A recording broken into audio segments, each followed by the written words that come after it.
The DJI Osmo Action 4 has been a great camera. I've had it for a few months now.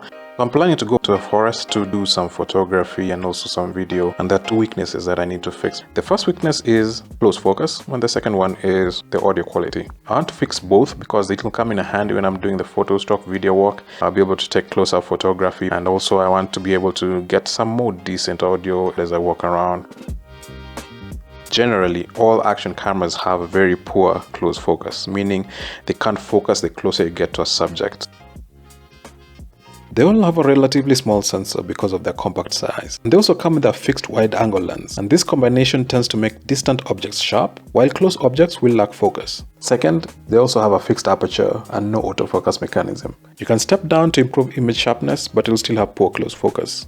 Third, the compact size of these cameras makes it difficult to add internal lens movement, which would allow for macro focus capability. The DJI Osmo Action 4 has a minimum focus distance of 0.4 meters to infinity. That's not good enough if you want to go and film an insect on the floor of the forest or just a detail that you might come across. Let's say I want to take a close-up of this miniature guitar. The focus is off. If I want to nail the focus of this, I have to change something. If we can adapt some of its weaknesses to be able to be more versatile in terms of what it can do, why not? Online you can find various macro lenses from different manufacturers, and of course I could order one, but they're quite pricey actually. So I figured, why not improvise with what I have? The diameter of this lens is about 35 millimeters, so it would need something that can fit that. And this lens is actually removable. So this is the actual lens, and this is just a lens cover. So if I bought a macro lens, I'd unscrew this, put in the macro lens, but the only thing is I would compromise with the camera. I want to keep it waterproof, so let's put this back on. Pretty easy to screw and unscrew. My homemade solution is to use step-up adapters and macro filters. So I bought them for my larger camera. The one challenge is it is a bit too small. This is the one that can work, but it's a bit too big. There's a gap around the lens cover, so I want to bridge that gap. To do that, I got this rubber seal. I just cut out a bit of it, and I just push in the top like that. It's not gonna come off. That's how snug it is. So let's screw that on. It's gonna look a bit janky, but it's holding up. It's holding up the camera. The camera is not that heavy. It does look big. As you can see, we have serious vignetting, but let's fix that in the settings. So to fix that, I'll go to the field of vision. I'm on standard dewarp, actually a 4K setting, 16:9, and come to digital zoom into that. And there I've fixed our vignetting. So if I move that to the side, you'll see it a bit on the side. But if I'm holding the camera straight on, I'm not likely to see any vignetting whatsoever. So no whip pans with this, just lock the frame and shoot. The beauty of having this macro filters, I'm actually able to choose. I can either use a +2 or a +4, other than just having one fixed number, which is mostly what you'll get when you buy online. I made another video talking all about macro filters and what they can do. You can watch it after you finish this one. Link will be in the description below.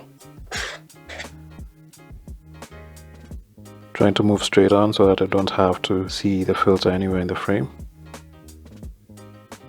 One of the big problems I'm having with this setup is I still have a lot of distance between the lens and the filter itself. So maybe that's having an effect on the final image because I'm not really satisfied. Let's try the +10. Maybe I'll get lucky with this one. Oh wow, okay. I think the +10 is the truth. I'm getting the detail I want. In conclusion, I didn't get the best shots with the +2 and the +4, but the +10 was amazing. And this setup reduced the camera's minimum focus distance. I'm now able to do some close focusing. As big and as bulky as that looks, I think this might be the combination I should take with me. It does look eye-catching. It makes people curious. This thing is thicker than the camera itself.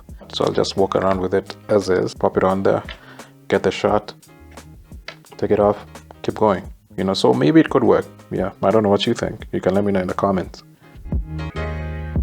So the next thing I needed to check was audio quality. The audio you're currently listening to is from the Osmo Action 4. So it's not that crisp, but I'm sure in a pinch, it can do the job. So with that in mind, I wanted to see if I can get better audio.